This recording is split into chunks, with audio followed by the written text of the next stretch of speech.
자, 지난 11월 21일에 올렸던 30만 구독 기념 영상 뒷부분을 한번 보고 갈게요. 자, 오늘 영상은 여기까지고 다음 달 40만 기념 영상에서 뵙겠습니다. 이 영상이 올라오고 나서 많은 사람들이 이런 댓글을 달았어요. 아니, 다음 달에 40만을 찍는 게 확실하냐? 어떻게 확실하지도 않은데 다음 달 40만 기념 영상에서 뵙겠다고 하냐? 30만 이후로도 그렇게 잘 오를 것 같냐? 네가 그렇게 잘났냐? 네, 잘났더라고요. 이처럼 빠른 성장이 가능했던 가장 큰 이유는 제가 잘나서예요. 아무리 생각해도 이게 첫 번째 이유 같아요. 두 번째 이유, 구독자가 꽤 있고 멍청하면서 말도 안 되는 주장을 하고 그걸 당당하게 영상으로 찍어서 올리는 페미니스트 덕분이 아닌가. 30만 후반부터 너무 쉽게 올랐어요. 이런 분 덕분에 저도 막 깜짝깜짝 놀라요. 지금도 막 오르고 있어. 원래 낮 2, 3시쯤에 40만이 됐는데 지금 영상을 찍기 전에 보니까 40만 5천 명이에요. 지금은 40만 6천 명이 넘었네요. 아마 이 영상을 보실 때쯤에는 40만 8천 명 정도 될 것 같아요. 아, 이분들 정말 너무 감사합니다. 앞으로도 그런 빈틈 많고 터무니없는 소리 좀 계속 영상으로 찍어주세요. 너무 감사합니다. 근데 아무나 이러면 안 되고 구독자가 좀 많으신 분들이 이랬으면 좋겠어요. 구독자가 적으면은 내가 좀 거론하고 저격하기가 좀 그래요. 괜히 키워주는 것 같아가지고. 이분들도 사실 개이득 보고 있죠? 원래 처음에만 해도 19만이었는데 지금 25만이 넘었어요. 페미는 페미대로 집결하고 정상인은 정상인들끼리 집결하고 서로 윈윈 같아.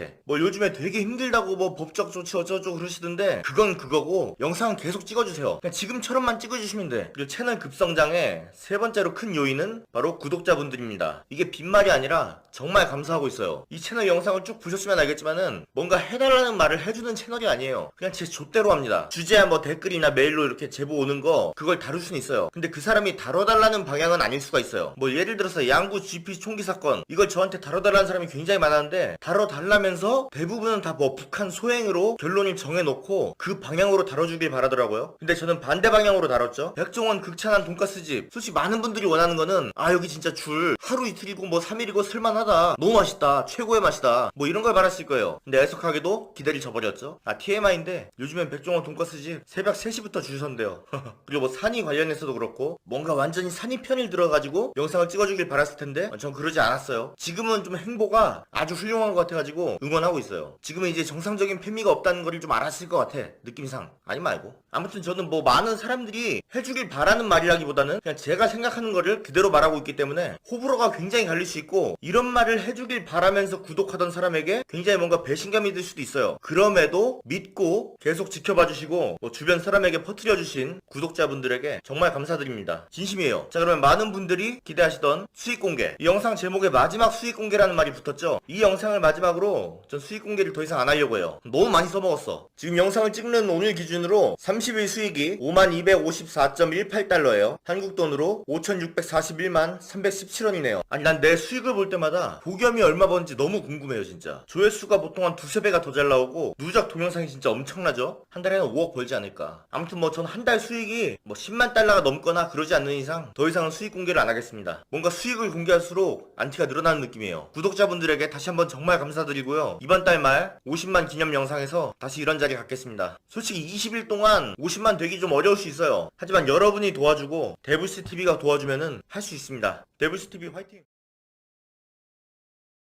자, 지난 10월 10일이 임산부의 날이었죠. 워마드가 이날에 맞춰서 임산부석에 앉은 남자들의 얼굴을 공개한다고 했어요. 뭐 실제로 공개를 했는지 안 했는지 모르겠는데 꼭 이날 아니라도 주기적으로 올라왔었죠. 예전에 한참 뭐 강남 패치 같은 거 인기 있을 때 한남 패치라고 해서 임산부석에 앉은 남자들 박제하는 것도 있었고. 그런데 애초에 임산부석에 남자만 박제하는 것도 참 웃기죠. 임산부 아닌 여자가 앉았을 수도 있는데 무조건 남자만 박제한다는 거에서 그냥 이건 남성 혐오죠. 전에는 뭐 정머시기 남자 변호사가 임산부석에 앉은 남자의 사진을 찍어서 올리면서 뭐 자기가 훈계를 했다고 하죠. 임산부석에 왜 남자가 앉아있느냐고. 보면 막 임산부석 배려해달라고 지하철 내에서 방송으로 계속 얘기하기도 하고 거기에 뭐 곰돌이 인형 같은 걸 갖다 놔서 앉게 좀 쪽팔리게 하고 뭐 그런 것도 해요. 지금은 어떨지 모르겠는데 부산은 임산부 없을 때는 그냥 자유롭게 앉고 임산부가 다가오면은 뭐 이렇게 불이 번쩍번쩍하게 바뀌면서 그런 방향으로 홍보하고 있죠. 근데 서울 지하철은 임산부가 있든 없든 그냥 무조건 비워드려요. 자기가 임산부가 아니면. 왜냐면 자리에 누가 앉아있으면은 임산부가 좀 비켜달라고 말하기가 좀 거시기 할 수 있으니까 그냥 애초에 자리를 비워두래요. 임산부석의 정식 명칭은 임산부 배려석이에요. 그리고 여기에는 임산부 외에 다른 사람이 앉아서는 안 된다는 법적인 근거가 없어요. 그러니까 임산부 배려석에 앉았다 누가 일어나라고 한다 일어나라고 한 사람이 강요죄죠. 누가 임산부가 사진을 찍는다. 몰카는 맨날 뭐 범죄라고 여자들이 말하지 않습니까? 임산부석에 임산부가 아닌 사람이 앉아있는 건 합법이고 그 사람에게 뭐라고 하거나 사진을 찍는 게 불법이에요. 비슷한 걸로 여성 전용 칸이라던가 여성 전용 주차장도 다 법적인 근거가 없습니다. 뭐 앞에 주차 관리인이 있건 경찰이 있건 검사가 있건 남자가 여성 전용 주차구역에다가 주차를 해도 제지 못해요. 법적인 근거가 없으니까. 보통 뭐 마트나 백화점 같은 데 가보면은 여성 전용 주차 공간이 항상 입구 쪽에 가까이 있죠. 선도 좀 넓고. 그래서 저는 그냥 여성 전용 주차 공간에다가 대요. 다만 여기서 문제는 옆에 주차한 차들이 여성 운전자의 가능성이 높기 때문에 차가 긁힐 수도 있습니다. 그럼 뭐 감수해야죠 뭐. 서울시 조례를 보니까 주차장에 대한 규정이 이렇게 돼 있어요. 50면 이상일 때 장애인 전용 주차 공간 3% 이상, 30면 이상일 때 여성 전용 주차 공간 10% 이상. 지금 오피셜로 그냥 여자는 장애인만도 못하다고 때려박은 거죠. 여성 전용 칸도 그런 게 있다는 것 자체가 되게 웃기지 않습니까? 이게 어떻게 보면은 여대에 로스쿨 약대가 있어가지고 남자가 상대적으로 불이익을 받는 거랑 비슷한 거예요. 여성 전용 칸이 한 칸 있으면은 한 칸은 또 남성 전용 칸으로 만들어야죠. 그래야 이제 나머지는 남녀 공용 칸으로 만들어지고 밸런스가 맞으니까. 어쨌든 간에 많은 사람들이 모르는데 이거 모두 다 그냥 법적 근거가 없습니다. 누가 따지면은 내가 무슨 법 때문에 여기에 있으면 안 되냐고 반문하면 돼요. 배려라는 게 내가 배려하고 싶을 때 하는 거지 남이 강요한다고 하면 그게 배려입니까? 자, 앞에 임산부가 없을 때는 당연히 앉아도 되죠. 임산부가 없는데 왜 비워둬요? 그게 공간 낭비지. 임산부가 있을 때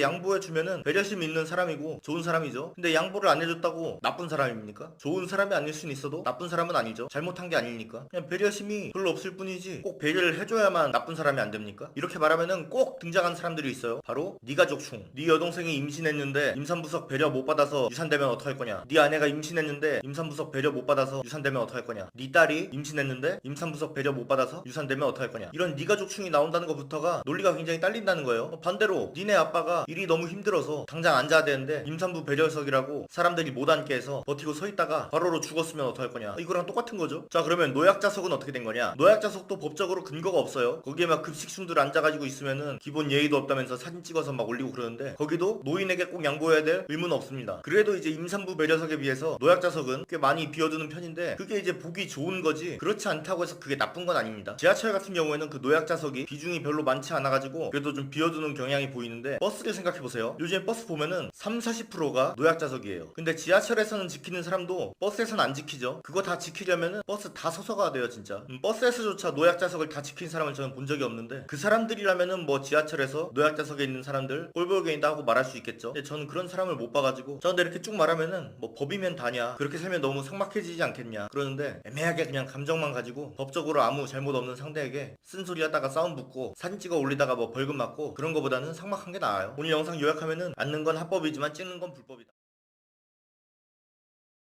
자, 지금 저는 민방위 훈련 대상자지 예비군 훈련 대상자가 아닙니다. 예비군 훈련은 이미 다 끝났어요. 오히려 그렇기 때문에 예비군 훈련에 대해서 얘기할 수 있습니다. 만약에 제가 예비군 훈련 대상자라면은 예비군 훈련을 없앴으면 좋겠다는 주장이 지가 훈련 받기 싫어서라고 들릴 수 있겠죠? 오히려 예비군 훈련이 다 끝난 제가 말하는 게 오해의 소지가 더 없을 수 있어요. 예비군을 없애자는 게 아니라 예비군 훈련을 없앴으면 좋겠다는 거예요. 예비군 7, 8년차처럼 편제는 돼 있지만 훈련은 안 받는 그런 걸 원합니다. 예비군 훈련 정말 비생산적이에요. 저는 이거보다 쓸데없는 걸 본 적이 없어요. 훈련 받으러 가면 뭐합니까? 아침 일찍 모여가지고 가장 열심히 하는 거. 그 예비군 부대 내에서는 높은 사람일지 모르겠지만은 우리에겐 그냥 아저씨일 뿐인 사람에게 하는 경례 연습. 그걸 제일 열심히 하죠. 그 후로는 그냥 뭐 따라다니고 졸고 쓰레기 같은 밥 먹고 그거 말고 없어요. 뭐 이런 식으로 조금씩 훈련을 받아야 옛날 군생활 생각나고 몸이 기억을 한다는데 돛도 의미 없습니다. 그냥 서로 시간 날리는 거예요. 보상도 정말 말도 안 되죠. 공원 훈련도 그렇고 그냥 하루만 갔다 오는 것도 그렇고 하는 거에 비해서 정말 터무니없는 보상. 보상이라는 말도 좀 적절치가 않아 보이는데 그나마 이제 직장인들은 그나마 괜찮은 편이에요. 근데 이제 혼자 장사하는 사람들 훈련 받는 동안 가게를 닫아야 되는데 여기에 대해서 어떤 보상도 없죠. 그냥 훈련 받는 동안 돈 못 버는 걸로 끝나는 게 아니라 그 가게가 닫음으로 인해서 손님을 놓치는 거 신뢰가 떨어지죠. 이런 거 그 어디서도 보상을 안 해줘요. 그리고 학생과 직장인들 예비군 훈련 때문에 빠진다고 하면은 요즘에 또 여자들이 지랄하죠. 생산성은 하나도 없는데 생산을 방해하는 요소는 잔뜩 있어요. 심지어 요즘에는 안보교육도 좀 이상하죠. 요즘 예비군 정신교육 내용 보면은 북한에 대한 얘기가 줄어들거나 삭제됐대요. 그럼 무슨 얘기를 하냐? 일본 얘기를 한답니다. 일제시대 얘기를 들려주면서 강한 군대가 있어야 이런 꼴을 안 당한다. 독도 사진을 보여주면서 일본이 독도의 욕심을 버리게 하려면 강한 군대를 만들어야 된다. 반공교육이 아니라 반일교육을 시키고 있대요. 가서 한참 일할 나이에 청년들 모아두고 그냥 아무 의미 없는 걸 시키면서 얼마 안 되지만 돈까지 쓰고 있는 거예요. 이게 얼마나 비생산적인 일이에요. 거기에 남녀 차별 요소도 있어요. 우리가 일반적으로 군생활 다 끝나고 나면은 전역이라는 말을 쓰죠. 전역에서 저는 바뀌다는 뜻이에요. 여기 역이 바뀐다. 현역에서 예비역으로 바뀐다. 남자는 무조건 전역이에요. 근데 여자는 전역을 안 할 수 있어요. 퇴역을 할 수 있습니다. 자기 맘대로. 여군은 자기가 선택을 할 수 있어요. 전역을 할 것인가 퇴역을 할 것인가. 예비역으로 전역을 하게 되면은 여군도 예비군 훈련을 받습니다. 근데 그냥 여군이 퇴역을 선택했어요. 그러면 예비군 훈련 안 받아요. 그래서 대부분의 여군이 퇴역을 선택하죠. 원래 간부들은 병사보다 예비군을 더 길게 받아요. 6년차까지 모두 28시간이 받아요. 1년에. 근데 여군 간부는 예비군을 아예 안 받을 수도 있다. 이거부터가 남녀 차별 아닙니까? 그리고 민방위 훈련 제가 이번에 받아봤는데 이게 과연 필요한가는 의문이 들어요. 확실히 민방위가 예비군보다는 좀 더 알찬 것 같아요. 좀 일상생활에서 쓸 수 있게 지진 났을 때 대피 요령, 화재 났을 때 대피 요령, 뭐 심폐소생술 이런 건 일상생활에서도 써먹을 수 있죠. 근데 여기서 의문이 드는 거는 이게 과연 1년에 한 번씩 사람들 모아다가 필수로 배워야 하는 건가? 그러면은 이거 무조건 배워야 된다. 지진 나면 죽을 거냐? 화재 나면 죽을 거냐? 뭐 쓰러진 사람이 있으면 심폐소생술로 살려야 될 거 아니냐? 이럴 수가 있는데 그렇게 중요한 거면 여자는 왜 민방위를 안 받습니까? 뭐 지진 나면 여자가 있는 곳은 땅이 덜 흔들리고 뭐 화재가 나면은 연기가 여자 쪽으로 안 가요? 여자 주변에는 심폐소생술이 필요한 사람이 안 생긴답니까? 민방위에서 가르치는 게 남자가 반드시 배워야 되는 거라면은 여자한테도 반드시 배워야 될 내용이에요. 반대로 여자가 굳이 안 배워도 되는 거라면은 남자한테도 마찬가지로 굳이 안 배워도 되는 거라는 거예요. 재난 대비 훈련을 왜 성별로 나눠서 해야 됩니까? 그렇다고 그거 안보 교육하는 거 이번에 제가 들어봤을 때 북한 얘기 하나도 없더라고요. 여자에게 배움의 기회를 박탈하는 건데 왜 페미니스트들은 이런 거에는 화를 안 내는지 모르겠어요. 예비군 훈련 덕분에 자기 전투력이 유지됐거나 향상됐다고 생각하는 사람이 있습니까? 저는 태어나서 단 한 명도 그런 사람을 본 적이 없어요. 인터넷에서 뭐 키보드 잡고 유튜브에 댓글 달고 그러면은 자기도 모르게 무슨 화랑 인전무태 정신을 가지게 돼가지고 예비군 훈련 꼭 필요하다. 이거 없으면 다 까먹는다. 대한민국 전투력은 예비군에서 나온다. 뭐 그런 말 하는데 나는 실제로 예비군 훈련장에서 만난 예비군이나 내 주변 사람 모두를 볼 때 단 한 명도 예비군 훈련으로 뭔가 전투력에 긍정적인 효과가 있다는 얘기를 들은 적이 없어요. 나만 이상한가? 나만 주변에 이상한 사람들만 있는 거야? 뭐 누구는 양심적 병역 거부해가지고 예비군도 안 받을 거 아니에요. 자기 예비군 끝났다고 민원으로 예비군 훈련 강화시켜야 된다 뭐 그런 얘기 하지 말고 좀 합리적으로 한번 생각해봤을 때 예비군 훈련이 과연 필요한가? 여기에 무슨 긍정적 효과가 있나? 한 번쯤 다 같이 생각해봤으면 좋겠어요.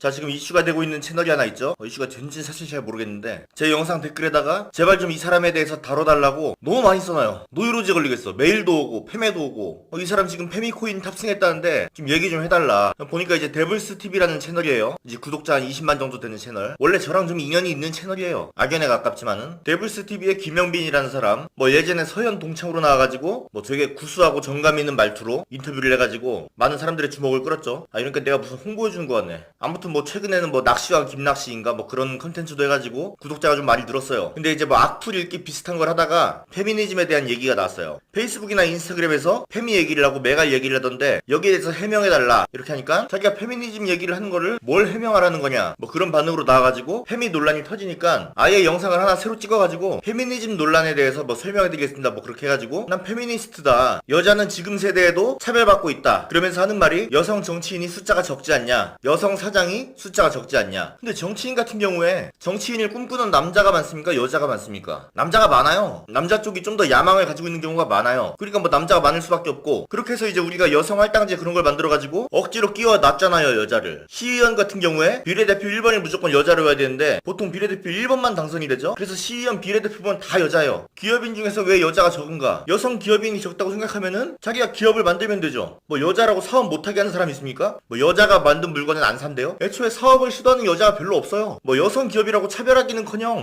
관공서에서는 물건을 살 때 일정 비율 이상으로 여성 기업에서 물건이 사대죠. 특혜만 있어요. 저 두 가지 예로 지금 남녀 차별이 있다고 하는 거는 좀 어불성설이죠. 뭐 남아 선호 사상 이런 거에 여성 혐오라고 하는 경우도 있는데 이건 사람들 성향이잖아요. 정말 차별이 있다고 주장하려면은 뭐 무슨 정책이 남녀 차별이다 이렇게 말을 해야지. 예를 들어서 남자만 군대 가는 거 명백한 남성 차별이잖아요. 이런 걸 말해야지 무슨 뭐 아무튼 자기는 페미니스트래요. 그리고 올린 지 얼마 안 되는 영상에서 일베는 사회악이지만 메갈은 사회악이 아니라고 했어요. 근거가 뭐냐? 일베는 약자에 대한 혐오, 뭐 여성, 장애인, 전라도에 대한 혐오를 위해 존재하는 사이트고 메갈은 여성 혐오하는 남자들에 대해서 미러링을 하고 저항을 위한 그런 사이트래요. 그러니까 일베는 약자와 싸우고 메갈은 강자와 싸운다 이런 거죠. 그러면서 일베는 여자친구나 뭐 사촌동생들을 몰카로 찍은 사진들을 올리기도 하고 그런 쓰레기 사이트다. 메갈은 그냥 여자들의 참혹한 현실에 대해서 얘기하고 좀 더 안전한 사회를 만들기 위한 그런 사이트래요. 그래서 일베는 나쁜 사이트지만 메갈은 좀 맥락을 봐야 된다 이런 결론을 의견을 내리죠. 전 정확히 반대로 생각합니다. 일베와 비견될 만한 거는 여초카페예요. 여성시대 쭉방. 그런데 일베는 어떻게 만들어졌냐? DC 인사이드에 인기 글들 있죠. 그날 하루 동안 가장 추천을 많이 받은 게시물, 그걸 이제 일베라고 했어요. 근데 DC 인사이드에서 추천을 많이 받은 글은 좀 자극적인 글들이 많아가지고 일베로 가서 많이 노출이 되면은 운영자한테 삭제당하고 그랬어요. 그러다 보니까 삭제된 글들이 궁금해하는 사람들이 많아가지고 일베 저장소가 만들어진 거죠. DC의 일베 글이 삭제되기 전에 그 일베 저장소라는 사이트에다가 저장을 하겠다 그거예요. 그렇게 해서 만들어진 사이트고 커뮤니티 기능이 추가된 겁니다. 그러니까 의도 자체가 악한 사이트가 아니에요. 그에 비해서 메갈리아는 처음부터 한국 남자를 혐오하기 위해서 만들어진 사이트죠. 다릅니다. 아까도 말했지만 일베랑 비슷한 거는 쭉방, 여성시대 그런데요. 둘 다 쓰레기 같은 글들이 많이 올라오지만은 다른 글들도 상당히 많이 올라옵니다. 뭐 여성시대 같은 경우에는 연예인 얘기도 하고 뭐 생활정보 얘기도 하고 뭐 그냥 자기 일기 쓰듯이 얘기도 하고, 일베도 마찬가지로 뭐 카테고리가 굉장히 많이 분류돼 있죠. 막 그렇게 쓰레기 같은 글들만 있는 건 아니에요. 또 여초 카페랑 비슷합니다. 근데 메갈 모든 글이 다 쓰레기예요. 오로지 분노와 혐오를 일으키는 글들 뿐. 뭐 일베에서 몰카를 찍어서 올렸다 그런 얘기를 하면서 메갈 몰카 사건은 얘기를 안 하죠. 그냥 단독으로 일베가 쓰레기 사이트다 이렇게 말하면은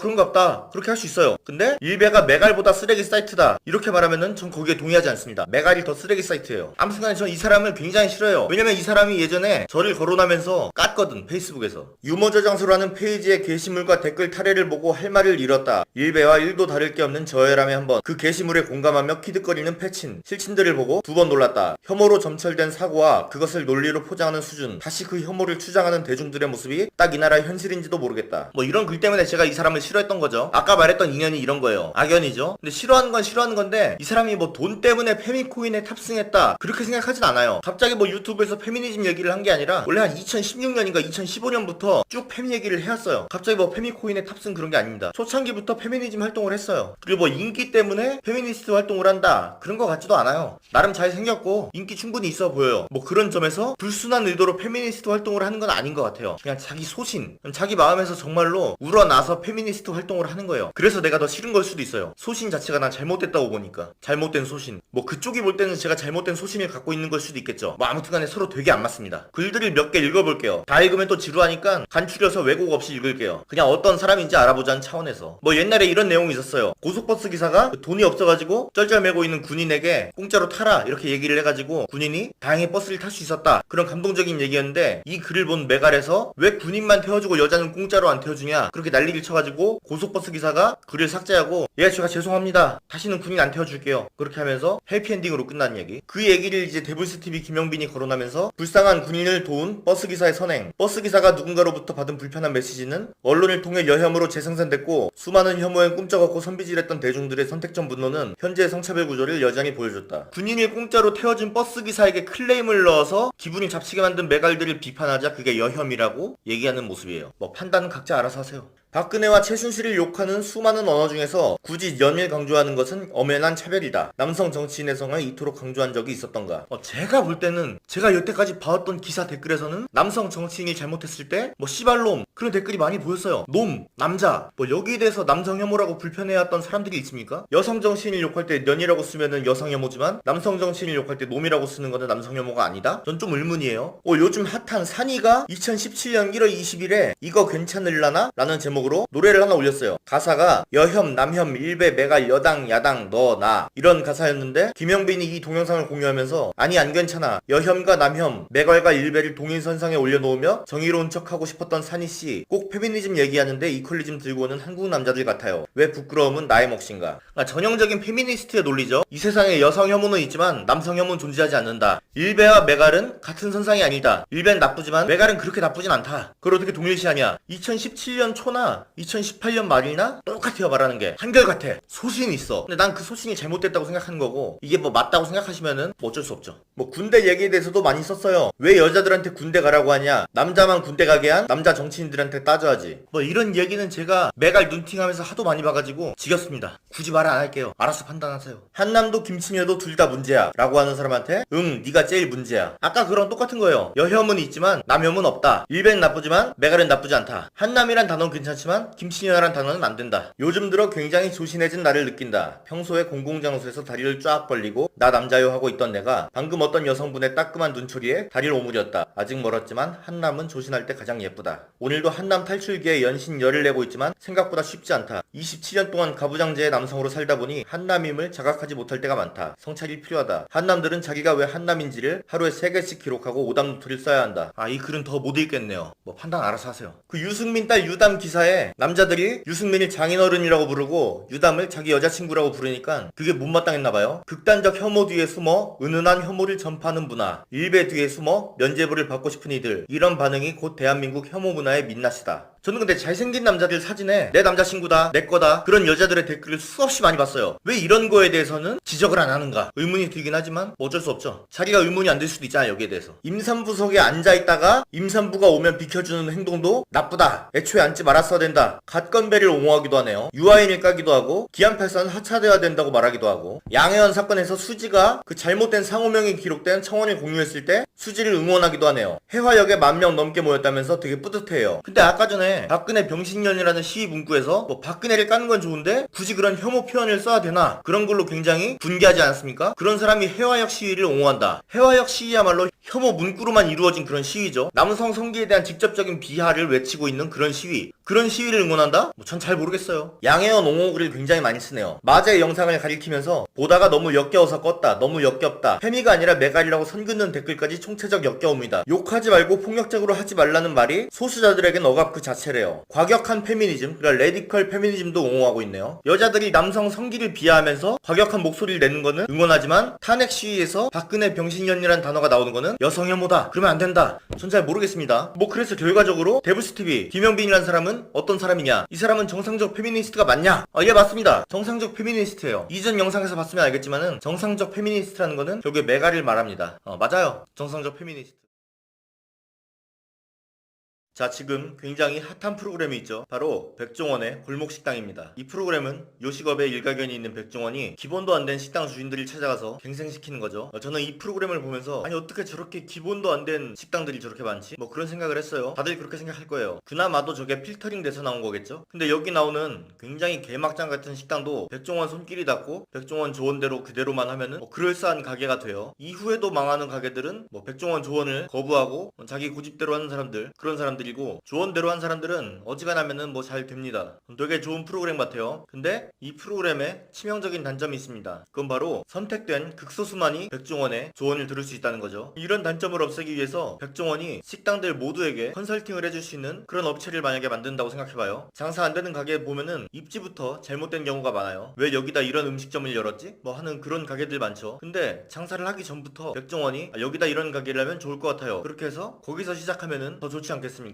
또 그렇게 자리 잡은 곳에 어울리는 메뉴라던가 그 메뉴에 대한 레시피도 제공하고 음식점 영업 시스템에 대해서도 가르쳐주고, 백종원이 여태까지 장사를 하면서 배워왔던 노하우도 알려주고, 그리고 요리를 못하는 사람들을 위해서 메뉴 만드는 법도 다 알려주는 겁니다. 자, 그리고 장사를 하다 보면 시장 상황이 좀 변할 수도 있고 장사가 안 될 수도 있죠. 거기에 맞춰서 백종원이 또 신메뉴를 개발하면 그걸 또 알려주는 거예요. 대응할 수 있게. 그리고 장사하는 데 도움이 될 수 있도록 그 가게들에 백종원 사진을 붙일 수 있게 하고 백종원 이름을 쓰게 하는 거예요. 그렇게 되면 홍보 효과도 생기겠죠. 백종원이 푸드트럭과 골목식당에서 했던 그 조언들을 영업 시작 단계부터 받으면서 할 수 있다, 이렇게 해준다고 하면은 돈을 내고라도 그 서비스를 받겠다는 사람들이 줄을 설 거예요. 이런 거를 프랜차이즈라고 합니다. 자, 방금 이 내용은 제가 생각한 게 아니라 부천역 안 아프고 양심적으로 잘 치료하는 다미치과 원장이 한 말이에요. 저도 여기서 발치했는데 하나도 안 아파요. 정말 좋습니다. 자, 이렇게 들으니까 프랜차이즈에 대한 생각이 좀 달라지지 않나요? 기존에 뭐 프랜차이즈와 가맹점주 하면은 착취, 날먹 뭐 그런 생각 들었죠. 그 본사에서 해주는 거는 전혀 생각 안 하고. 자, 이번에 국회의원들의 요청으로 국감 현장에 백종원 대표가 나타났죠. 거기서 한 국회의원이 백종원 때문에 소상공인들 손님을 다 뺏긴다고 출점 제한을 하는 게 어떻겠냐, 뭐 그런 식으로 얘기를 했죠. 놀랍게도 이 말을 꺼낸 국회의원은 자유한국당이라는 거. 이젠 정당 구분이 없어요. 저게 뭐 보수정당 국회의원 아가리에서 나올 말입니까? 민주당 가야지. 자, 프랜차이즈 음식점이 많아지는 게 과연 좋은 일인가 나쁜 일인가. 국감에서도 백종원을 예를 들었으니까 저도 이제 백종원을 예를 들어서 한번 얘기해 볼게요. 자, 어디 먹자 골목 같은 게 있어요. 여기 경쟁이 되게 치열해서 정말 알짜배기만 살아남았어요. 청결하고 친절하고 맛있고 맛있고 가격도 적당하고 이런 골목에 갑자기 백종원 가게가 생겼습니다. 그럼 여기서 백종원 가게가 굉장히 흥할 수 있을까요? 무리죠. 백종원 가게는 아까도 말했지만 초보자도 쉽게 할 수 있는 요리, 그렇기 때문에 맛에 한계가 있어요. 먹어보면 뭐 그렇게 나쁘진 않은데 와 존나 맛있다 뭐 그렇진 않죠. 그냥 기본은 하는 그런 가게. 그렇기 때문에 주변에 기본 이상으로 하는 가게들이 있으면은 백종원 가게가 힘을 못 씁니다. 그럼 백종원 가게는 어디서 힘을 발휘하냐? 주변에 진짜 족같은 식당만 있을 때 거기서 되게 세지죠. 주변에 기본도 안 된 식당만 있으면은 거기서 백종원 가게가 잘 될 수밖에 없어요. 자, 그럼 일단 소비자 입장에서 봅시다. 동네에 백종원 가게가 생겼어요. 근데 이 동네는 적당한 가격에 맛있는 가게가 많아요. 그러면은 아무 상관없죠. 자기는 원래 맛있는 데 가면 되니까. 되게 괜찮은 식당이 없어지고 거기에 백종원 가게가 생기진 않죠. 그냥 선택권만 늘어난 거지. 반대로 족같은 식당만 잔뜩 있었어요. 근데 갑자기 거기에 기본은 지키는 백종원 식당이 들어왔어. 그러면 이제 소비자는 개이득이죠. 그런 쓰레기 같은 식당 안 가고 백종원 식당 가면 되니까. 그러니까 어떠한 경우에도 백종원 식당이 늘어났을 때 소비자가 손해보는 일은 없습니다. 자, 소비자 얘기는 여기서 끝났고, 그러면은 백종원 식당의 인근 식당 수위는 어떨까? 이건 이제 두 개로 나눠봐야 되죠. 기본 이상은 하고 있던 식당, 기본 밑으로 하고 있던 식당. 일단 기본 이상은 하고 있던 식당으로 지금 백종원이 종로에서 운영하고 있는 파스타집이 굉장히 인기라죠. 파스타 한 접시에 뭐 6, 7천원 그렇게 팔고 있다는데, 이거 이제 확장되기 시작하면 파스타집 다 망하겠다 그러는데, 이걸로 망하는 거는 족도 안 되는 파스타로 만원, 12,000원 뭐 그렇게 받던 파스타집이지, 원래 한 접시에 2만원 이상 받던 제대로 된 파스타집은 백종원 가게가 아무리 확장돼도 영향이 없어요. 그리고 기존에 만원에 팔더라도 정말 제대로 만드는 집이 있을 거 아니에요. 그런데도 딱히 영향이 없어요. 백종원 음식점의 맛은 한계가 있으니까 조금 더 비싸더라도 마신 대로 몰릴 수밖에 없습니다. 그러니까 원래 장사 잘하고 있던 가게 입장에서는 전혀 위협적인 존재가 아니에요, 백종원 가게는. 자, 그럼 이제 문제가 되는 거는 기본도 못하고 있는 가게들이죠. 개인 창업 음식점인데 백종원 가게보다 못해.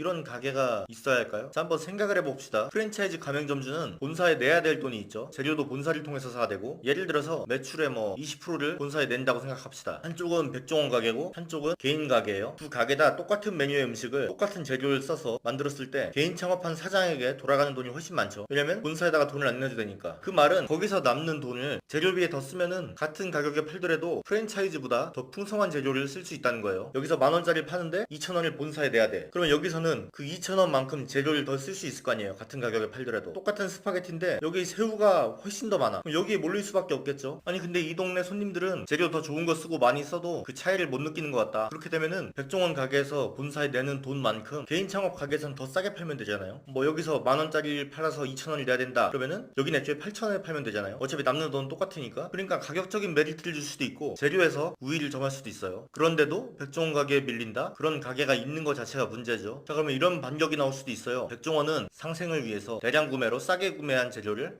가맹점주들에게 싸게 공급하기 때문에 오히려 그 사람들이 재료비가 덜 든다. 그리고 아까 말했듯이 백종원은 상생을 좋아하기 때문에 본사에서 가져가는 돈도 그렇게 크지 않다. 이걸 어떻게 기존 영세 자영업자들이 막을 수 있겠냐. 기본이 안 됐다고 망해야 된다고 하기에는 그런 사람들이 굉장히 많은데 그거 어떻게 감당할 거냐. 그럼 그 사람들도 백종원 가맹점주 되면 되잖아요. 아니 그렇게 좋으면 해야지. 기본도 지킬 수 있게 되고 재료도 싸게 구할 수 있으면은 백종원 밑으로 들어가야죠. 되게 쉽죠? 자, 프랜차이즈가 많아졌을 때 이런 문제점을 제기한 사람도 있어요. 개성이 사라지고 맛이 너무 획일화된다. 그 골목식당 막걸리집 얘기 나올 때도 그랬죠. 뭐 서울대 교수가 페이스북에 그랬을 거예요. 개성 있는 숙성고기집이 사라지고 새마을식당이 하나 늘었다고. 근데 개성은 두 번째 문제고 기본이 돼야죠. 맛은 있고 개성이 있어야지. 맛이 없고 개성이 있으면 그게 무슨 가게입니까? 맛도 있고 개성도 있으면은 가게가 안 될 리가 없어요. 맛이 없는데 개성만 있으니까 가게가 안 된 거지. 맛이 없고 개성 있는 가게보다는 먹을만하고 개성 없는 백종원 가게가 낫습니다. 결과적으로 프랜차이즈가 많아지는 게 전 나쁘지 않다고 생각해요. 그냥 다 프랜차이즈로 상향 평준화 시키고 정말 음식에 대한 철학이 있고 실력이 있는 그런 집만 개인 창업하면 되죠. 뭐 파리바게트나 뚜레쥬르가 아무리 많이 생긴다고 해도 나폴레옹 제과점이나 김용모 과자점이 없어지겠습니까?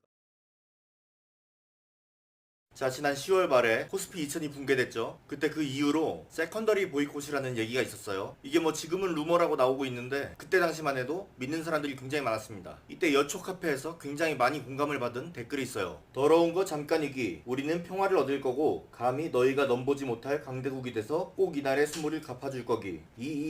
갚아줄 거기. 이 위기 잘 넘겨서 복수하고 싶기. 3333 지금 서러움 느끼는 거 남북한 다 한마음일 거기. 정은이 제발 이거 참으라기. 그리고 우리 통일돼서 다시는 우리 이렇게 무시 못하게 하자기. 4444 부메랑 처맞을 준비나 하라기. 5555 넌 보지 못할 강대국 될 거기. 6666 서러운 거 꾹 참았다가 배로 갚아줄 거기. 너는 종전선언에 사인이나 하라기. 77777777 8888 딱 기다리기. 밟고 올라서겠기. 자, 여기서 말하는 우리는 통일한국을 말하죠. 한국과 북한 둘이 통일하면은 너희 미국 트럼프, 그러니까 통일한국은 미국을 넘어선다는 거예요. 왜 이런 생각을 하게 됐을까? 한국과 북한이 통일되면 대체 무슨 효과가 있길래 이런 생각을 하는지, 통일 대박론의 대표적인 얘기들이 북한의 값싼 노동력과 북한의 막대한 지하자원 얘기죠. 값싼 노동력, 북한의 값싼 노동력과 한국의 자본, 기술이 만나면은 엄청난 시너지가 발동한다는 거예요. 근데 먼저 북한이 과연 값싼 노동력일까? 우리나라엔 최저임금이 있지 않습니까? 그리고 지역별로 차등 두는 것도 안 된다고 하죠. 북한과 통일이 됐는데 북한 사람만 최저임금을 안 줄 수가 없죠. 그리고 최저임금을 주면은 값싼 노동력이 아니죠. 최저임금이 지금이 얼만데. 그리고 북한 사람에게 최저임금을 받을 만한 가치가 있냐? 이 사람들이 한국말 잘하는 거 말고는 사실 언어도 많이 다른데 같은 문자를 쓰고 비슷한 말을 하는 거 말고 무슨 장점이 있습니까? 소문에 따르면은 평양 이외의 지역은 많이 굶주려가지고 마약 중독자들도 많다고 하죠. 대부분 다 체격도 작고 배움도 많이 다르죠. 우리나라에서 지금은 대부분 다 고등학교 이상 나왔는데 북한의 교육 수준이 그 정도가 아니죠. 같은 의사를 봤을 때도 뭐 어디가 아프실 때 남한 의사랑 북한 의사랑 둘 중에 한 명한테 치료받아야 된다면 누구한테 치료받겠어요? 자, 그러면 최저임금을 안 주고 2등 국민으로 대우해서 최저임금보다 낮게 준다고 생각해봅시다. 근데 우리나라가 지금 값싼 인력이 필요합니까? 외국인 노동자도 있는데 굳이 왜 북한 사람이 필요한가? 그리고 외국인 노동자 얘기할 때 항상 나오는 게 외국인 노동자가 젊은 청년들 일자리를 뺏어간다고 하죠. 우리한테 지금 필요한 게 인력입니까? 일자리입니까? 아니면 북한을 개발하는데 북한 청년들을 쓰겠다. 뭐 철도, 도로, 건물 이런데 일자리가 많이 필요하겠죠? 거기에 이제 북한 사람들을 쓰겠다. 이러면 이제 북한을 개발하는데 북한 청년 일자리가 생기고 그 돈과 기술은 다 우리가 대주는 거죠. 이거는 죽 써서 개 주는 것도 아니고 아예 개를 위한 죽을 쓰고 있는 거죠. 값싼 노동력이 지금 우리한테 필요한가? 그리고 이게 정말 값이 싼가? 전 둘 다 아니라고 생각합니다. 그리고 지하자원, 추정 지하자원의 오차 범위가 굉장히 커요. 뭐 1경이라는 사람도 있고 1000조라는 사람도 있고 100조라는 사람도 있고 사람마다 기관마다 다 이렇게 다른 추산을 하는 이유는 정보를 공개하는 게 북한밖에 없으니까 그렇죠. 누가 가서 조사한 게 아니라 북한이 우리 이 정도 가지고 있다 그런 말을 토대로 그냥 상상을 하는 거죠. 근데 그렇게 많이 지하자원을 가지고 있는 북한이 왜 저렇게 굶주리고 힘들어할까? 그러면 이걸 채굴하는 기술이 없다고 말을 하는데 핵도 만드는 나라에서 과연 그 기술을 못 만들까? 집 금고 안에 금송아지가 잔뜩 있는데 그걸 못 꺼내서 굶고 있으면은 어떻게든 뭐 열쇠 따는 방법을 배우겠죠. 아니면 열쇠 딴 사람을 부르던가. 실제로 중국을 불러가지고 지하자원을 캐고 있어요. 근데 가져가는 거는 철광석밖에 없다. 중국도 다 뒤져봤을 텐데 돈이 될 만한 거는 철광석밖에 없다고 결론을 내렸다는 거죠. 또 정말 1경어치 지하자원이 있다고 생각해도 채굴에는 비용이 들지 않습니까? 1경원어치의 지하자원을 캐내는 돈이 10경원이 든다. 이러면 아무 의미가 없는 지하자원이죠. 통일이 되면은 뭐 득도 있고 실도 있을 텐데 제가 볼 땐 실이 더 많아 보여요. 손오공도 미스터 사탄과의 퓨전은 거부했습니다. 이렇게 말하면은 너 왜 통일 반대하냐? 반민족 행위 아니냐? 같은 민족인데 통일을 해야지. 이산가족 불쌍하지도 않냐? 우리의 소원은 통일이라는 노래도 안 들어봤냐? 뭐 그럴 수 있는데 저는 통일을 찬성합니다. 근데 나 뒤지고 나서 하라고.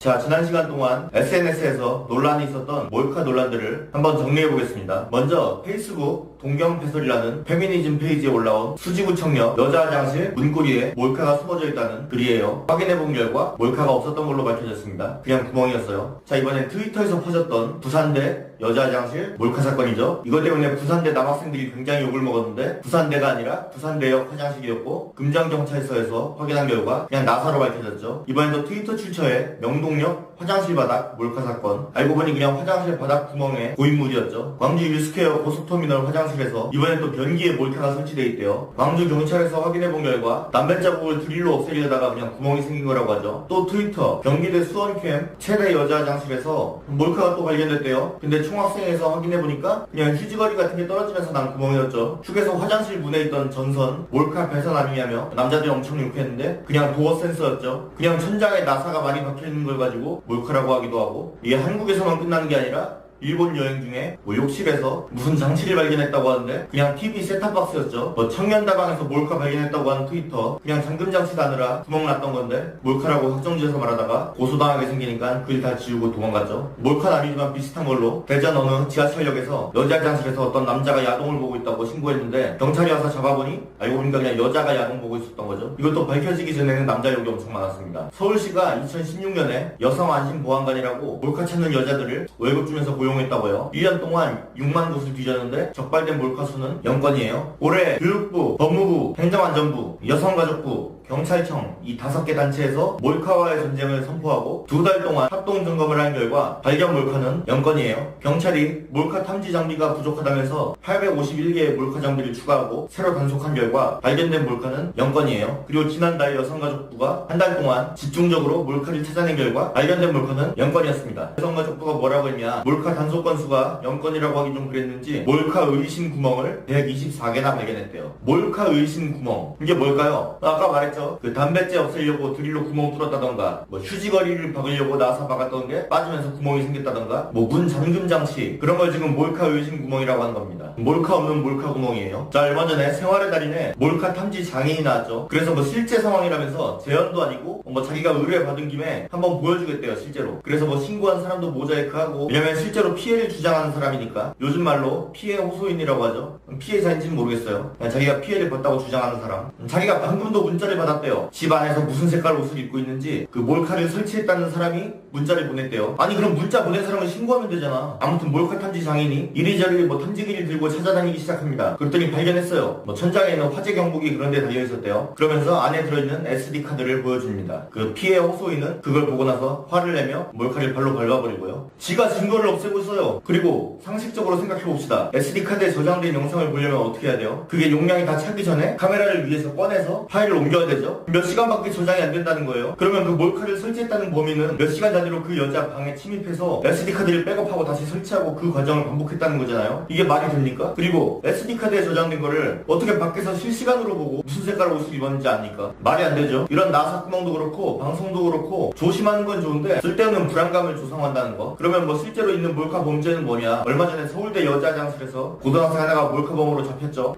걔 자기 핸드폰으로 들고 가서 몰래 찍은 거고, 또 몰카 찍다 잡힌 일본인 뭐 휴지 사이에다 카메라 숨겨놨다가 걸렸죠. 그러니까 구멍이랑은 별 상관이 없습니다. 뭐 저런 나사구멍 보고 나서 몰카라고 하는 여자들 보면은 카메라의 작동 원리는 알고 있는지 의심이 돼요. 이 사람들 지적 능력으로는 그냥 렌즈만 있으면 몰카가 찍히고 뭐 어디론가 전송되고 저장되고 막 그런 줄 아나 봐요. 그럼 왜 렌즈만 놓고 봅니까? 왜 그렇게 일차원적으로 뭔지 모르겠어요. 아니 렌즈만 있으면 카메라가 작동해요? 전원 공급은 뭘로 하고 저장은 어디다 하고 뭐 전송은 어떻게 하고, 그런 생각이 전혀 없는 것 같아요. 돌출된 부분만 나사 크기일 수는 있어요. 근데 그 안에는 무수한 선들과 장치가 필요하다는 거. 그냥 단순하게 그 작은 구멍만 있다고 몰카가 설치될 수 있는 게 아니에요. 뭐 빙산의 일각처럼 작은 구멍 뒤에 뭐 이렇게 되게 숨겨진 장치가 많아야지. 근데 그런 구멍이 없는 상황에서 어떻게 몰카라고 단정 지어가지고 신고하고 트위터에다가 이 집 가지 말라고 그렇게 쓰는지 모르겠어요. 화장실 변기에 몰카가 숨어져 있다. 이걸 어떻게 여기다 설치하냐고요. 그 변기 내부를 다 구멍을 뚫어가지고 안에 기계를 이렇게 집어넣는다? 그럼 나중에 그거 어떻게 꺼낼 건데? 전기는 뭘로 공급하고? 벽에 몰카가 있다? 천장에 몰카가 있다? 거기에 그렇게 설치하려면은 아예 거기 공사할 때부터 몰카를 설치하겠다는 생각으로 공사를 해야 돼요. 배선 작업도 해야 되니까.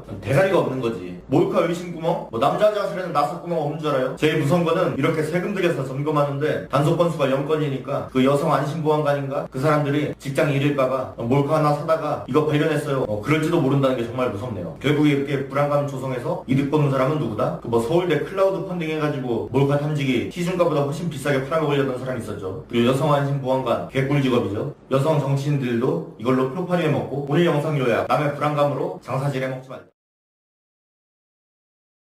자, 지금 여기 댓글창은 전쟁터가 되실 수 있어요. 그럼 바로 오늘 주제 때문인데, 그건 바로 운전면허 과연 1종을 따야 하나 2종을 따야 하나 입니다. 이게 굉장히 싸움이 많은 주제예요. 관심도 많은 주제고, 면허를 따지 않은 사람은 자기가 뭘 따야 될지 고민하느라 관심을 가지고, 면허를 이미 가지고 있는 사람은 각자 자기가 딴 게 맞다며 싸우기 때문에 이건 전쟁터가 될 수밖에 없어요. 당연한 말이지만 이 영상은 1종을 따냐 2종을 따냐 고민하는 사람들을 위한 거지. 뭐 예를 들어서 나는 트럭 운전수가 되고 싶다, 경찰이 되고 싶다, 뭐 이런 식으로 면허가 이미 정해져 있는 사람은 해당이 없습니다. 그냥 그거 따면 되고, 저는 그냥 일반적인 사람들을 말하는 거예요. 일단 제가 면허를 따게 된 과정부터 알려드릴게요. 저 면허를 굉장히 늦게 땄습니다. 일부러 늦게 딴 게 아니라 두 가지 이유 때문에 늦게 땄어요. 일단 하나는 장롱 면허가 되는 게 싫어서 늦게 땄습니다. 주변에 일찍 면허를 딴 사람들을 보니까 면허를 딴 이후로 차가 없어가지고 차를 산 이후에 바로 운전을 못하고 뭔가 따로 연습을 하더라고요. 장롱 면허죠. 그게 뭔가 굉장히 불합리적으로 보여서 전 차를 사기 직전에 면허를 땄습니다. 면허 따자마자 바로 운전했는데 딱히 불편한 거 없이 바로 실전 투입 가능했습니다. 그리고 면허를 늦게 딴 이유, 번째로 면허를 가지고 있으면은 책임질 일이 많아요. 예를 들어서 친구들과 렌트를 해서 여행을 갔다. 근데 원래 운전하기로 한 친구가 졸립대요. 그럼 누가 운전해? 면허 있는 다른 사람이 운전을 해야겠죠? 근데 저는 면허가 없었기 때문에 뒷자리에서 편하게 자면서 갈 수 있었습니다. 개꿀이죠? 아무튼 이런 이유로 저는 면허를 늦게 땄고, 근데 여기서 이제 본론이 나온 거예요. 1종을 따냐 2종을 따냐. 그때 저는 아무런 고민 없이 1종을 택했어요. 일단 남자는 1종이라는 코르셋에 갇혔어요. 이런 족같은 말을 누가 만들었는지 모르겠어요. 이게 내가 1종을 선택하게 된 이유 중에서 한 80%가 넘어요. 그리고 가성비, 어차피 시험비는 똑같은데 1종을 따면은 1종 차도 볼 수 있고 2종 차도 볼 수 있으니까 가성비가 좋죠. 그래서 그냥 별 고민 없이 1종으로 선택했습니다. 면허 따는데 총 3일 걸렸어요. 학원 등록날부터 해서. 지금은 그렇게 안 될 텐데 옛날에는 그랬습니다. 근데 연습할 때 1종 차는 진짜 좀 어려워요. 물론 시험은 다 한 번에 붙었으니까 3일 만에 땄긴 한데 그 클러치 진짜 적응 안 됩니다. 그리고 마지막 시험이 끝났을 때 그 시험 감독관 아저씨가 그랬어요. 지금 규정 때문에 내가 점수를 더 못 깎아서 합격을 주긴 하는데 오래 살고 싶으면은 오토 타라고. 당신 실력으로는 수동차를 몰아서는 안 된다. 뭐 그런 얘기를 하더라고요. 그때까지 저는 오토차를 한 번도 몰아보지 않았습니다. 그리고 면허 발급받은 날 친구를 찾아갔어요. 면허증 자랑하려고. 그랬더니 친구가 보자마자 자기 차인 K7 키를 주더니 그럼 이것도 한번 몰아봐라 그러는 거예요. 저는 그랬죠. 난 여태까지 그 1종 트럭 같은 것만 몰아봐서 이런 오토차는 한 번도 안 몰아봤다. 그랬더니 괜찮대요. 사람이라면 누구나 할 수 있대. 면허 없어도 엑셀 브레이크만 하면 할 수 있대요. 나와보지도 않고 그냥 지차 주차장에 있으니까 한번 타보래요. 멀리. 그래서 탔는데 존나 쉬워요 진짜 오토차는. 그냥 놀이공원 범퍼카 수준이야. 엑셀 밟으면 가고 떼면 느려지고 브레이크 밟으면 서고 이게 끝이에요. 그리고 그날부터 저는 단 한 번도 오토가 아닌 차를 탄 적이 없습니다. 수동차를 실물로 본 적도 없어요. 보통은 죽을 때까지 그러고 삽니다. 뭐 1종을 따면 1종도 볼 수 있고 2종도 볼 수 있으니까 좋지 않냐 그러는데 전 아마 죽을 때까지 오토차만 살 거예요. 1종 차량을 몰 일이 뭐가 있나 보면은 뭐 예를 들어서 단체로 여행을 가는데 큰 차가 필요해서 수동차를 렌트했어요. 뭐 그럴 때 필요할 수도 있겠는데 그때도 마찬가지로 2종이면 내가 운전을 안 해도 돼요. 굳이 1종을 따서 운전대를 잡을 필요가 없습니다. 2종 따세요 그냥. 안 그래도 지금 면허 시험 어려워져가지고 여러 번 떨어지고 다시 시도하는 사람들이 꽤 많다고 하는데 그냥 쉬운 2종 따세요. 괜히 1종 도전하다가 응시료도 추가로 날리고 시간도 추가로 날리고 이런 거 하지 말고 그냥 2종 따세요. 뭐 DC에 이런 글도 올라왔죠. 만약에 네가 납치됐는데 납치범 차가 트럭이야. 근데 2종 면허면 트럭을 운전 못하니까 걸어갈 거냐고. 뭐 그 말에 혹해서 1종을 땄다는 얘기가 있죠. 내가 볼 때 요즘에는 납치범도 그냥 2종 면허 딸 것 같아요. 굳이 납치하면서 뭐 1종 차를 몰진 않을 것 같아요. 신경 쓰이잖아. 뒤에 납치한 사람이 있는데 막 기어 변속하고 크러치 밟고 막 얼마나 신경 쓰이겠어요. 나라면 그냥 굳이 납치할 거면은 오토차로 납치할래요. 그러니까 이런 거 신경 쓰지 말고 그냥 2종 땁시다 그냥. 1종이 1종 따라고 하면 뭔가 가오, 허세, 꼰대 그런 느낌이 강하고 2종이 2종 따라고 하면 족밥, 찐따 뭐 그런 느낌이 강한데 저는 1종이지만 2종 따라고 하는 거예요. 그냥 2종 따세요. 그거 땄을 때나 뭐 잠깐 친구들이 너 면허 땄다며 몇 종이야 뭐 그런 거 물어보지 한 달만 아니 일주일만 지나도 그 누가 신경 안 씁니다. 아무래도 1종으로 어렵게 땄으니까 2종 차를 운전하면 더 잘하지 않을까. 의미 없어요. 뭐 크러치 밟는 법 아는 게 오토차에서 무슨 의미가 있습니까? 그냥 지가 개고생했으니까 남들도 개고생해보라 그런 것 같아요. 남자라면 군대에 꼭 가야지 뭐 그런 느낌. 자 오늘 영상 한 줄 요약 들어갑니다. 1종 아반떼보다 2종 아벤타도르가 낫다.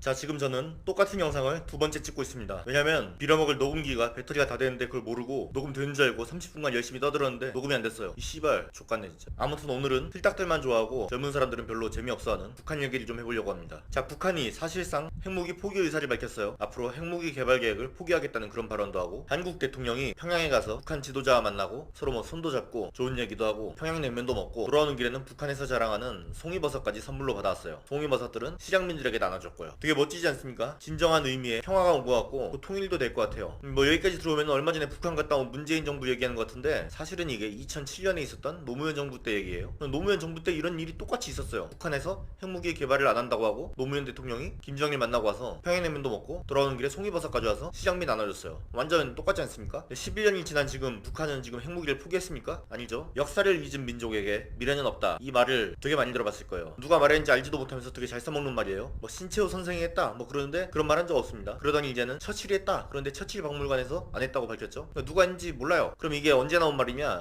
2003년에 동아시안컵 한일전 축구대회에서 현수막에 걸려있단 말이에요. 그러니까 그냥 현수막 만든 사람이 그냥 지어낸 말인데 지금까지도 되게 잘 인용되고 있는 거 보니까 명언 제조기예요 완전. 근데 이 말은 항상 일본한테만 쓰여요. 북한한테는 안 쓰여. 중국한테도 쓰이는 걸 못 본 것 같아요. 일본한테만 쓰여. 애초에 나온 배경도 한일전이고. 그럼 뭐 누가 그냥 대충 지어낸 말이긴 하지만은 말의 뜻을 좀 생각해보면은 뭐 그런 거죠. 뭔가 좀 불우했던 역사를 사실을 기억해서 왜 그런 일이 발생했는지 생각해보고 지금의 우리는 그런 잘못된 선택을 하지 말자, 뭐 그런 의미일 거예요. 뭐 어린 시절에 뜨거운 주전자에다가 이렇게 손을 댔다가 핫뜨거하고 놀란 다음부터 주전자에 손을 대지 않는 것도 뭐 이거랑 비슷한 맥락이에요. 여태까지 돈을 10번 빌렸던 친구가 있는데 한 번도 안 갚았어. 근데 11번째 돈을 빌려달라고 해요. 그러면은 여태까지 이 새끼는 10번을 빌려줘도 안 갚은 새끼니까 11번째도 안 갚겠구만, 뭐 그렇게 생각하는 게 역사를 통해서 배운 지식이죠. 근데 이게 북한을 대상으로 하면은 적용이 안 되는 것 같아요. 2003년 북 비핵화 의지 표명, 2004년 북 핵계획 폐기 준비, 2005년 북 사실상 핵무기 포기, 2007년 북 한반도 비핵화 노력, 2008년 북 비핵화 의지 과시, 2010년 북 한반도 비핵화 지지, 2011년 북 한반도 비핵화 지지, 2012년